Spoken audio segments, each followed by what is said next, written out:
diajarkan dari sejak kita muda sebagai prajurit. Hari-hari pertama kita di tentara, kita diajarkan bahwa begitu kita menjadi prajurit,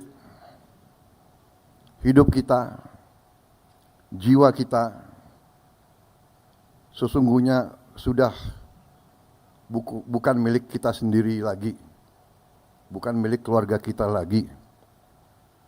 Jiwa dan raga kita sudah persembahkan kepada negara, bangsa, dan rakyat kita.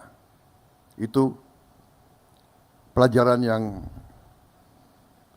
melekat di hati saya sebagai prajurit muda.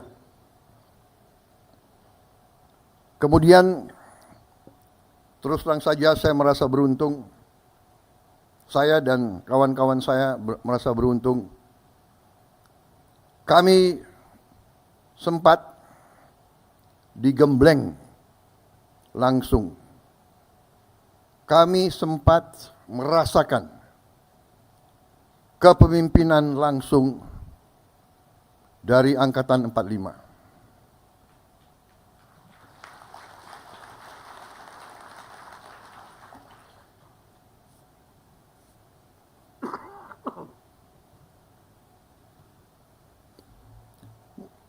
Angkatan 45 bukan saja dari tentara, bukan saja dari polisi, tapi harus dikatakan bahwa Angkatan 45 adalah generasi yang memimpin perebutan kemerdekaan kita. Mereka yang di kelompok bersenjata dan mereka yang tidak bersenjata tapi sama-sama berjuang. Angkatan ini memiliki ciri khas yang ciri yang sangat khas. Saya kira mereka-mereka yang merasakan hubungan langsung dengan Angkatan 45 akan membenarkan pendapat saya. Banyak yang merasakan langsung, saya kira Pak Tri, Sri Sultan, ayahanda dari Sri Sultan, seorang pejuang, seorang jenderal TNI, menghadapi Belanda di Yogyakarta. Banyak di antara kita pasti pernah mengalami itu.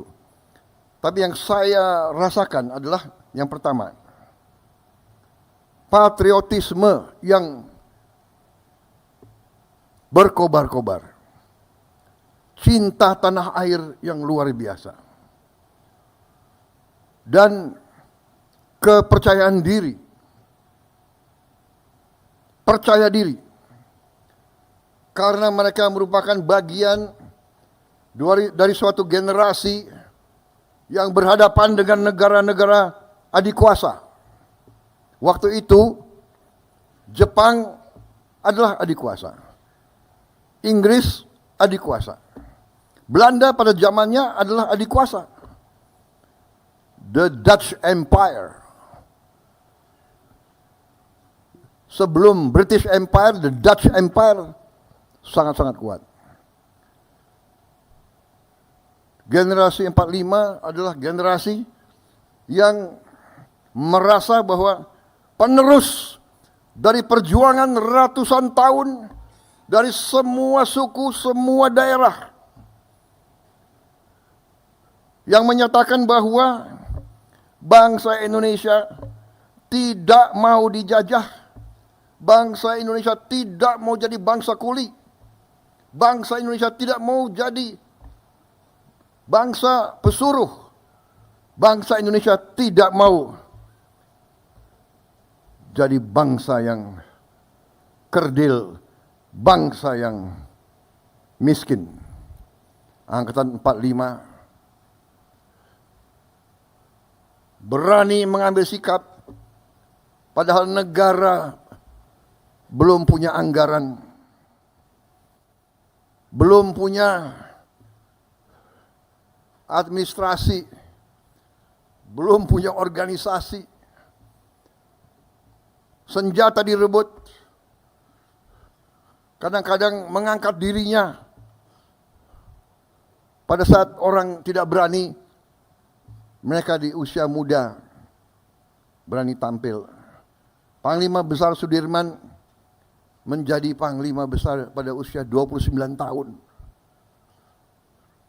Ignatius Slamet Riyadi menjadi Komandan Brigade pada usia 22 tahun. Saudara-saudara, mereka muda-muda berani dan banyak yang mati waktu muda-muda. Di keluarga saya, dari sejak kecil selalu dibawa ke makam. Ini makam pamanmu. Gugur di Tangerang pada usia 21 tahun. Ini pamanmu yang lain. Gugur di Tangerang sebagai kadet umur 16 tahun. Jadi bangsa ini berdiri di atas darah, keringat dan air mata anak-anak muda, air matanya ibu-ibu. Saudara-saudara, kita merasakan, kita digembleng oleh mereka. Itu yang tersisa di hati kita, saya yakin. Yang jelas di hati saya. Saya, saudara-saudara,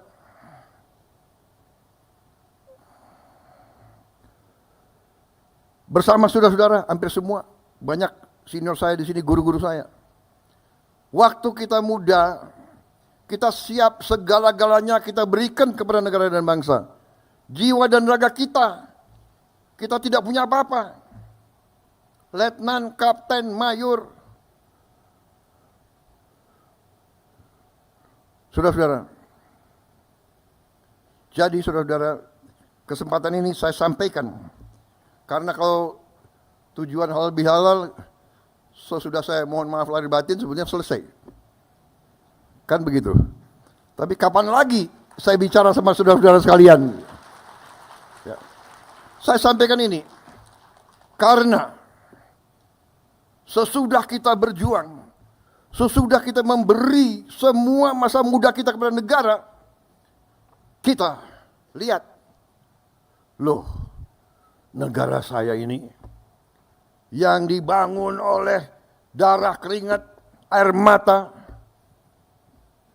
Sudirman, Slamet Riyadi, Ngurah Rai, Walter Monginsidi, ribuan pemuda, pemudi, kok sekarang begini? Kita bangun dan kita lihat kekayaan bangsa, kok kekayaannya tidak dirasakan oleh rakyat kebanyakan.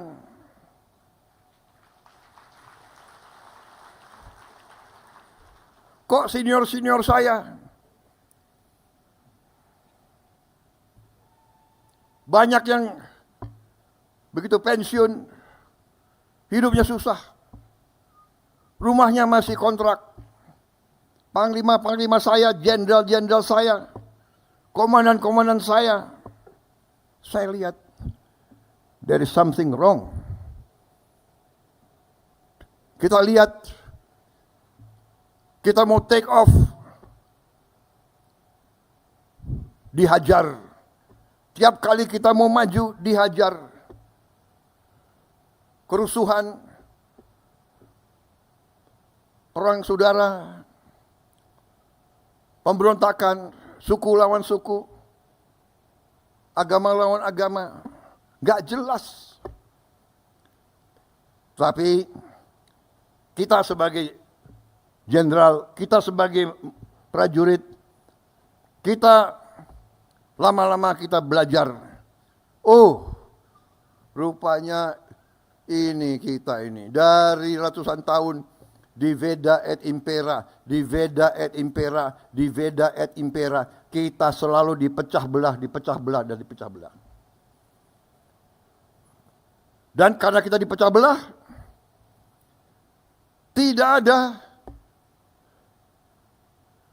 maaf, harus saya katakan, terjadi suatu kelengahan di mana elit kita kadang-kadang lupa dengan rancang bangun perjuangan pendiri-pendiri bangsa kita. Saudara-saudara kita, saudara-saudara sekalian, suatu kehebatan Angkatan 45 yang kita akui.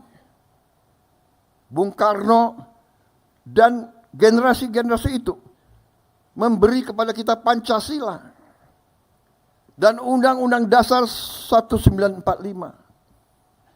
Dan itu selalu menjadi